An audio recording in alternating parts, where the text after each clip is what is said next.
In today's episode, we uncover the tragic truth about the 1980 disappearance of Candace Rough Surface. In a state, South Dakota, where Indigenous people are disproportionately affected by disappearances, Candace's case stands out as one of the few instances where justice was actually served. So we're going to delve into the details surrounding her mysterious disappearance, the relentless quest for answers by her family, and the eventual revelation that brought her tragic story to light. If ever your life could be a true crime podcast episode, then this podcast is for you. We're about to embark on a roller coaster of emotions, insights, survival, and stories about escape. So buckle up and let the journey begin. Okay, welcome into the Escape Pod, everybody. I'm Julie. I'm Charity. Hi, Julie. Hi. Hi, We're here clowny, again. hailing type of day. Okay, I'm discombobulated too. It's contagious. She was just telling me pre-record that she's very discombobulated today. I am out of sorts. In the air? I don't know what it is. That's what you're escaping?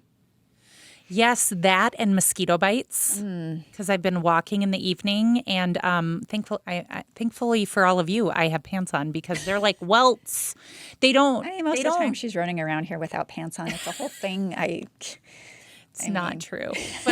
But I did think about wearing a dress today, and then I was like, no, not that you'd be able to see it on, we're not quite that high tech. Teresa was talking about that too. Yes. My daughter, mosquito bites everywhere. They're like welts. They're big. They don't itch as bad as they look. So I have that going for me. Mosquito beasts, those things. Yes. Yeah, they're icky. Awful. Icky. What are you escaping? Hail. New car, hail. You get a new car, it always hails. It was little though, right? So it's probably... it ended up being little, but that's because my husband came. I'm in a meeting and I missed a call. I don't think anything of it. He's like, where are your car keys? And I'm like, oh, because I'm not going out in this. So yeah, he protected and served in a whole new way today. Took my car to the parking ramp. Well, mine got hailed out last year and I'm still driving it. It wasn't worth fixing. And I do have an upcoming teenage driver. So I was like, perfect. Be your car, bud. However, I was telling some of our coworkers, without fail, when we've had decent hail, I had broken windshields. Oh, yeah. I have replaced more broken windshields than I want to admit. For those of you that don't understand hail. Yeah. We're a South doozy Dakota. here. I have had friends who have had vehicles totaled inside their garages because of the force of the hail. We're talking baseball size, death bombs. Did they have their... One little window. Oh, yeah. Broke the window, totaled the vehicle. Yeah. They had the same house, glass shards, 20 feet inside the house. Carpet was embedded with glass. Yeah. It was very destructive. And this is the same summer. It was right after this is when my husband got shot. So I'd come home from the hospital to my house looked like it had been in a war. Everything was falling apart, holes in my siding that were just insane. Yeah. Mm-hmm. It was bad. So I had somebody come, do the estimate, and they were like, your deck will need to be restained. They said restained, it's sanded, got dents restained. in And he it. was like, I have holes in my deck. What are you... A little stain is not going to fix that. Yeah, I kind of chuckled because it's true. We had terrible damage last year. We're getting a lot of hail, and we got it earlier this year, so I think it's going to be a long season. Yeah. Long hail season, but that's what I'm escaping. Okay, onward and upward to our topic of the day. Yeah, I've had this one in the queue for, oh my gosh, probably over a year. Okay. And so May is Missing and Murdered Indigenous Peoples Month. Okay. I was going to do it in the month of May, but then our recent month of May became Micah Miller. Yeah. And so this just is, every month should be this month because it is such a prevalent thing. And it is hard when you're looking at these cases when they're unsolved. Mm-hmm. This one actually got solved. And so while it's a horrific story, at least that silver lining is they caught the bastard. How long after? Was it considered a cold case or was it? Yes. Okay. So it was, I want to say like I said, I did this a year and a half ago. But a while. It's in here. I can't find it just scanning. So I promise we'll touch on it, but like many years. Okay. Many years. So you ready? Yeah. Okay. So in the state of South Dakota, Indigenous people account for roughly 60% of missing persons cases. Yeah. It's absurd. But this is still most likely undercounted according to the Oglala Sioux Tribe Victim Services Department and the Sisseton Wahpeton Oyate's Domestic Violence and Sexual Assault Program. So some people of missing loved ones just say, what's the point in turning it up to law enforcement? We have nothing to go off of. These are unlikely to get solved because they do feel very dismissed and overlooked and not supported through this. And according to the Attorney General's missing persons page here, Indigenous women make up 28% of all missing persons and 63% of women currently missing in South Dakota. Wow. Yeah. That's a lot. And incredibly disproportionate. Very disproportionate. Hard to even comprehend that. Yeah. Like it really is. Like, oh my gosh. Anyway, so according to the Justice Department, Indigenous women are subjected to higher rates of violence, reporting that Native American women specifically are murdered at a rate 10 times higher than the national average. Did you know that? I knew it was very high. Yeah. It's too high. It's way awful. too high. Indigenous women also face high rates of sexual and physical violence, which we know being at the One Heart campus, with 46% of Indigenous women having experienced rape, physical violence, or stalking. Yeah, I was just looking at we keep a very basic dashboard to refer to. So if somebody says, what's going on how many people do you have right now? And one of the stats on this dashboard is our percentage of VOCA qualified guests, which is Victims of Crime Act eligibility. Yeah. And I think the last few months we've been over 70%. Over 70%. We've It's not sat uncommon, at 2/3, right at about 65, 67, right in there for, a while.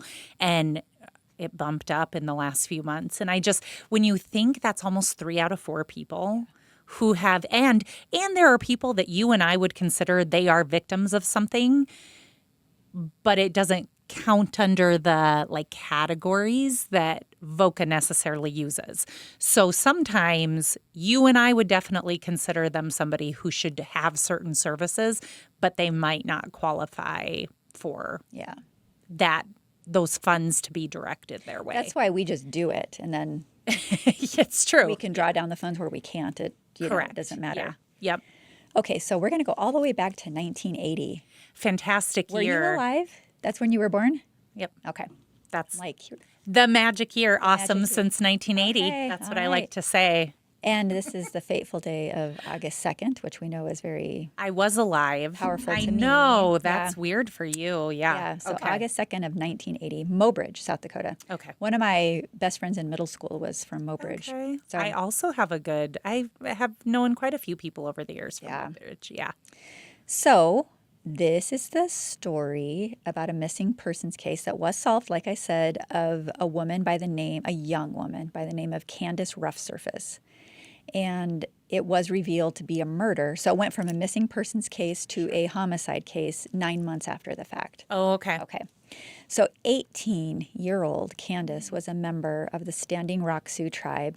She was the second youngest of 12 siblings. Wow. She was not super into school, but she was a hard worker. She always had a job. She got pregnant as a teenager and gave birth to a son. And she was a super responsible young mother. She was very attentive to her 2-year-old little boy. And she and her son lived with her mother, Alberta, in Kennel, South Dakota. And Candace worked the whole time to provide for her child during the weekdays, but she would have her mom watch her little boy on the weekends so she could still go hang out with her friends and be a young adult, right? Okay. There's a definite pull to do that and be that. I had several teenage mom friends growing up, and that is you still need that, right? You need that social time. And being in such a rural area, what do you think the social thing was to do?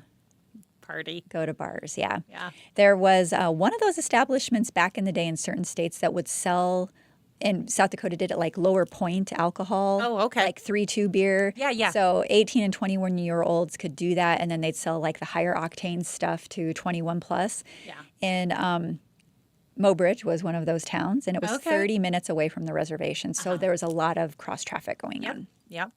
So on the night in question, Candy, as she was known to her friends and family, went to the Joker's Wild Saloon to hang out with her friends. And I mean, that's right up the alley of small town South Dakota. Yeah. I love it. What's the little one in Wall? I got very big trouble with tequila sunrises. Oh, God. Julie. The cactus? I think it's the cactus. Yes. Okay, so you know the serving trays? Sure. They would bring to the table a serving tray full of little solo shot cups of tequila sunrises. So you think you're drinking a little drink, and then pretty soon the tray is gone, and it was a bad night. Okay, so the next morning... It left a mark, clearly. God, it left marks. Plural. Yes. Okay, probably sorry. The bathroom where it all came back up to. Oh. I mean... Ooh, good times. For hours and hours and hours and hours. I didn't think I was going to get out of that one alive. All right, so the next morning, Alberta wakes up. Candy's not home, which is super out of character for her. Like I said, she was responsible. She was, followed her obligations, responsibilities, so she was worried. Alberta calls Candy's sister Claire, who was supposed to have given Candy a ride home the night before. But Claire tells her that Candy had not come back with her, and she'd lost track of her, so she just assumed she found a ride with someone else. Mm-hmm. Now, getting rides back with different people was super normal, like back and forth between the reservation. It is here, too. Yes. Because there's always people going back and forth. So it just was just part of the way it was. It wasn't an out-of-the-norm thing. Correct. Yeah, that makes sense. So some time had passed, and Alberta was really starting to worry now. So she talks to a couple of Candy's close friends, couldn't get any information out of them. So she just says, screw it, I'm calling the police. Police tells Alberta that given Candy's age, what do you think? She's maybe with a boyfriend or Bingo, something like nailed that. it. She's probably just off with a boy, right? Mm-hmm. Of course. But this was something Candy would not do. Okay. Yeah. And Alberta wasn't having it. She's like, listen, she keeps pushing until the police finally investigate. So the first thing they do, of course, is go to the bar, the Joker's Wild, and she start asking people if they remember seeing Candy that night. Bartender said it had been super busy, so he didn't really remember, but he did remember seeing a boy by the name of Nicholas Scherr. Okay. Scherr or Scher? Actually, I never looked that one up. So Scherr. Scher? I would say Scher. Scher, okay. Nicholas Scherr was a 16-year-old boy from a very well-known family in the area. Not sure why he mentioned Nick's name, but it does end up coming back up again and again, so keep that in mind. Okay. So lead after lead, these police officers run into dead ends as they continue their investigation. I'm going to fast forward a little bit here. So 9 months after Candy's disappearance, local rancher's out just doing a routine check on his land and reports to the police that he found a partially decomposed body near his property along the Missouri River. Body, of course, was determined to be Candy. Okay. And they found her glasses with her name on them near the body. So, and it was discovered that she had been shot 5 times. Oh, my. There were also shell casings located near the body, identified as those from a .22 gauge shotgun. And now the police know this is not a missing persons case. This is a homicide case. Yeah. And, of course, they had to go break the horrible news, too. Mm-hmm. My nose is sticking now. But I'm sure that's what she was afraid of. And so this poor mother had to hear this. Yeah. So, yep, here comes my nose. Sorry. I'm not going to cry, but my nose is going to cry. This is my equivalent of Chad when he says his eyes are sweating. Okay. That never happens. Happens all the time. So an autopsy determined that Candy had been unfortunately raped before she was shot. Like I said, she was shot 5 times in her head and in her chest. So that just seems really personal. Yeah. And overly brutal. So I'm not just trying to kill somebody. I'm trying to pay back. Like, I don't know. It just seems really like overkill. Not that any level of murder is okay or acceptable, but just overkill. Someone seemed angry. Yeah. So now that they knew it was homicide and not a teenage girl running off with some boy, law enforcement puts a little more effort into the case, but they weren't getting anywhere until a father went to police to say that his son Mike was at the river a few months earlier fishing with his friends, claiming he had witnessed a man in a black trench coat running across the field in that same area and seemed suspicious. I mean, that would catch your attention, right? Yeah. Black trench coat running through the prairie next to the river. Like, okay. Bearing in mind we live in a state with way more cows than humans. Yeah. Right? One's moving that fast, it's probably not a cow. Correct. And on two legs, maybe something's up. And randomly out in a field. Yeah. Okay. So come to find out, one of the friends that was there with Mike at the river that day was Nick Shear, whatever the hell his name is. So Nicholas, his name had been mentioned already in conjunction with her case being at the bar that night. And so police decided, hey, it's time to go kind of talk to this guy, right? Yeah. Unfortunately, at first it didn't get them very far. Prominent family, all the things, blah, blah, blah. Oh, and guess what color he was? White. Very good, Julie. All right. So life sometimes doesn't operate on the timeline we want to see, neither does justice. So it wasn't until 15 years later that a major break in the case surfaced. Okay. A man by the name of James Stroh was rumored to have told people in the Mobridge community that he had played a role in Candy's murder. Oh. So evidently he had confided to his about his participation in the murder to his wife, who then became his ex-wife in a very unpleasant type of divorce. Okay. So ex-wife tells ex-mother-in-law about James's role in the murder, and ex-mother-in-law rings the police and says, hey, I have some info for you. And that is exactly the break local law enforcement needed. They tracked James down.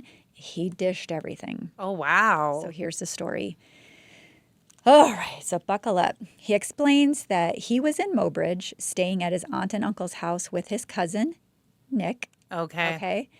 Nick wanted to take James out before he had to go back home, so they went to the same bar that they were at the night of Candy's disappearance. So Nick and James end up going there. Candy was hanging out. The boys are invited to an after party. They see Candy, very pretty girl, invite her to go along with them. So they all get into Nick's truck, arrive at the house, start partying there. But soon Candy, according to James, is getting hit on by guys she wants nothing to do with. And so she tells Nick and James that she's ready to bolt. Let's get out of here. So she willingly went first with them initially. Yes. So they all leave in Nick's truck. And as they drive, Nick is not the brightest. So he doesn't care because young male hormones are ruling the party in that phase of life. He's obviously not picking up the cue that she didn't want to be hit on at all. Okay. Not just by those guys, but not by any guys. Okay. I don't. She wasn't interested. Not interested. And he still, despite all this, begins trying to hook up with her while he's driving. She tells him to stop. He keeps at it. And it's only maybe some words and some innuendo and groping maybe at this point, which is not okay. Right. But he kind of backs her into the corner, and she tells him if he doesn't stop, she's going to get some people to kick his ass. Oh. So she's threatening with what she has. He still persists. And so she, as was her right to do, begins hitting him while he's driving. Okay. Fighting him off. He gets pissed. He pulls the truck over on a back county road and tells James, we're going to do her. Like she's a freaking item on a to-do list. So it's disgusting. He then orders both James and Candy out of the truck. James tells detectives he was afraid of Nick, so he complied. But this whole thing, may have turned out differently if that guy, James, had even had a little bit of a backbone. Mm-hmm. So what happens is Nick rapes Candy, and then he forces, allegedly at gunpoint, or that's the notion, James' at gunpoint, story. Yes, to do the same. And I can't, unless it is at gunpoint, even at gunpoint, I don't know how you can force somebody to do that. Thinking of all the physical mechanics involved, like how do you? I don't get it. So I don't know if I really buy it. Yeah, I'm tracking where you're tracking. Yeah. The assaults were incredibly violent. She finally stops fighting back, most likely because she's no longer able to. She is pretty brutally beaten. He then fetches the gun from his truck and he shoots her. He then hands the gun to James and orders him to do the same. Partners in crime now. So together, the boys shoot her 5 times. And as if that would explain why so many to some extent. Yeah. And as if they hadn't already done enough to damage her, he grabs a chain. He chains Candy to the back of his truck because he didn't want blood in his truck, and he dragged her like trash to the dumping spot.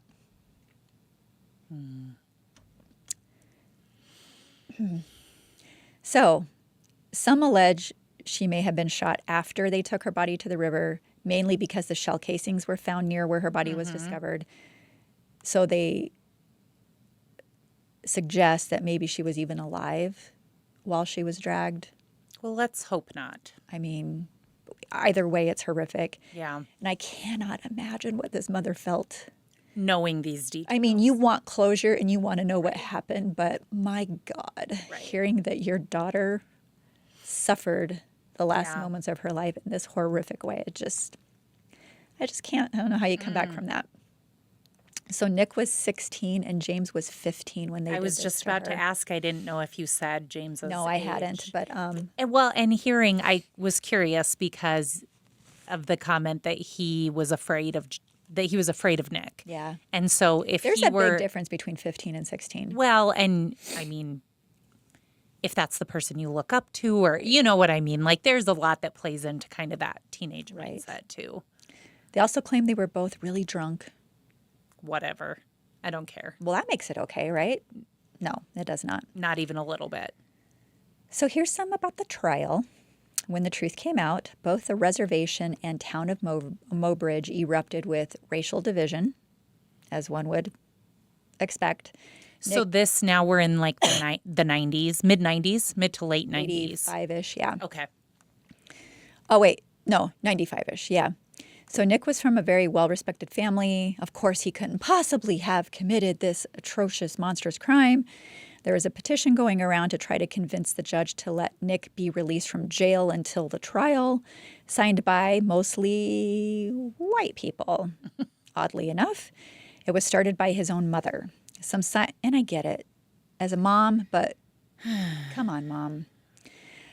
Some signers were called out by local Native Americans for their participation, and that just widened the racial divide. Yeah. I mean, and I get it. Like, if you have sympathy and empathy for a grieving mother trying to save her child and love her child no matter what they did, and you're trying to support that, and you still think it's wrong, but now you're getting singled out. Like, there was no good outcome. Yeah. It was all horrible. Small town, I mean. Takes it up a level. Oh, right. Yeah. I just think people, if you're watching or listening in a larger city, it's hard to explain like the politics of a small town and the culture of small towns. Like in some ways they're so amazing because everybody knows each other, and you do tend to, there's a lot of like camaraderie and helping each other out in tough times, and all of that exists too. But when something goes wrong or you have something like this, we'll turn on each other. Holy cow. Yeah. Like it just, and this is one example, but I can't tell you. I mean, there's a lot of times where it's like when they talk about it split the town apart, or it split a family apart, and a lot of times, people will have lots of family in the same area, and it's like stuff happens and somebody's accused of something, and it's like it'll divide like nobody's business. I know, and it's like there's not a charter policy of the city that says you have to take a side, but sides are taken. Yeah, sides are taken. Yeah. So it doesn't surprise me at all, really. Well, here's kind of how this happened. So the racial divide kept widening. Some were claiming this was symbolic of Candy having, quote, just been an Indian. while others thought the case should be dropped because it happened so long ago when Nick was just a kid. So was Candy. She was 18, and she was a mother. I would think the kid part would factor in even in our laws. Like, it is going to be a mitigating factor probably to some extent. But the fact is still he killed somebody. Like, you got to go through. I think a manslaughter thing, that can be just a kid thing. I think this was very raping, calculated. Brutalizing, yeah. Freaking shooting. Yeah. Because he's going to do her. Like, I'm sorry, I'm getting fired up. That is a whole new, you want to act like a man. Yeah. You're going to treat it like one. And I don't remember how this one turns out as far as how they try him. So I'm along for the ride too. But sorry, I was getting really fired up there for a second. So Nick was just a kid. But Candy's mother and family kind of stayed out of the fray. They chose not to fan the flames of racial division, and they just maintained that they only wanted justice for her. So after James's ex-mother-in-law outed him, he was offered a reduced sentence if he would testify against Nick. Okay. Which we would know none of this if James hadn't confided in ex-wife. So, and then he did dish. So mixed feelings. Thank God for ex-wife. So according to James, Candy approached them looking for sex. Now that's the story, right, during the trial. And that was when they left for the house party in the trailer of a ranch hand. Coincidentally, it's the same ranch hand who found her body 9 months later. So that's interesting. Here's what I'm hearing. If she wanted sex, then she was a bad person, and we're not as culpable as we otherwise should be for what happened. Yeah. That's what they're trying. Yeah. Yep. Tale as old as men. So what if she wanted sex? I don't even care if it's true. But what if she did? Like, here's a hot take. Women have a freaking right to change their minds, and no means no. Yeah. No means no. And she clearly said no. She's hitting him about the, head and stuff while he's driving. Quit groping me. Stop it. I'm not into you. Yeah. Stop. But it sounds like she was hit on by multiple people. Like, who stood down because they understood no meant no. Yeah. And then if they were being persistent, she's like, I'm going to remove myself from this situation. Only she walked right into this hands of this bag. So James was allowed to plead guilty to second-degree manslaughter and aggravated assault because he was cooperative with investigators, leading to a lesser sentence. So he ended up serving 9 years. Okay. For Nick, the state dropped the murder charge. I did not remember this, which would have carried a mandatory life prison sentence in exchange for his guilty plea. The rape charge had already been dropped because the time to prosecute it had expired. So I guess the trauma of rape lasts a lifetime, yet the courts in our backward state put an expiration date on it. That's fun. Well, the only thing I would say to that is that the evidence there might not have been other than James' testimony. They might have felt like it was harder to prove, too. Maybe. I'm just without having the actual court transcripts and stuff like that from back then. But ultimately, the good news is it was solved. He was found guilty to that lesser, because he pleaded out. Okay. And he did serve 23 years. Okay. So I would argue he should be locked away forever. That's fair. Because there's no second chance or getting out or having a new lease on life for Candy. Right. And her son, I know, I just thought of that. I didn't put it in here because they were too hard, but I do remember reading interviews that they did with him later after all of this, and it's just, Did he remember her? He was awfully his little. Grandmother made sure he knew who his mother was, and yeah, but it's just awful. But at least it was solved, and this did not get away with it. Right. So, man, 15 years though.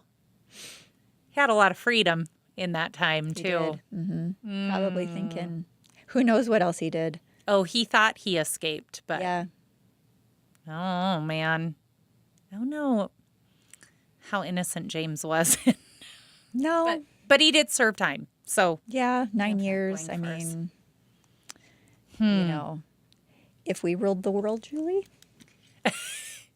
I'm just saying. More than 9 years. Yeah. Well, certainly more than 23. And you lose your penis. I'm going to choose not to comment on that. I mean, seriously, I think that's fair. Yeah. Now might be a good time for a break.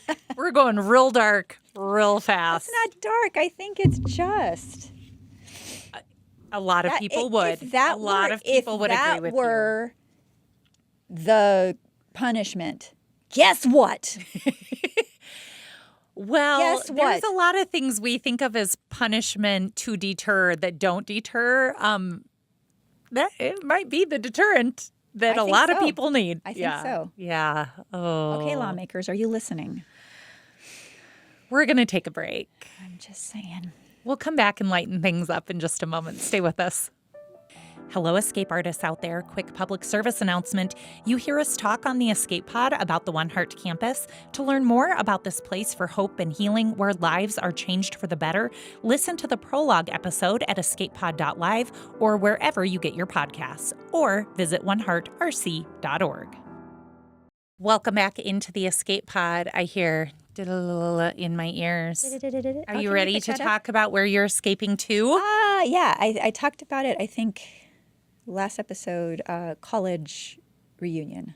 Oh, yeah. So we're in the throes of that. We just started, some of us got together last night.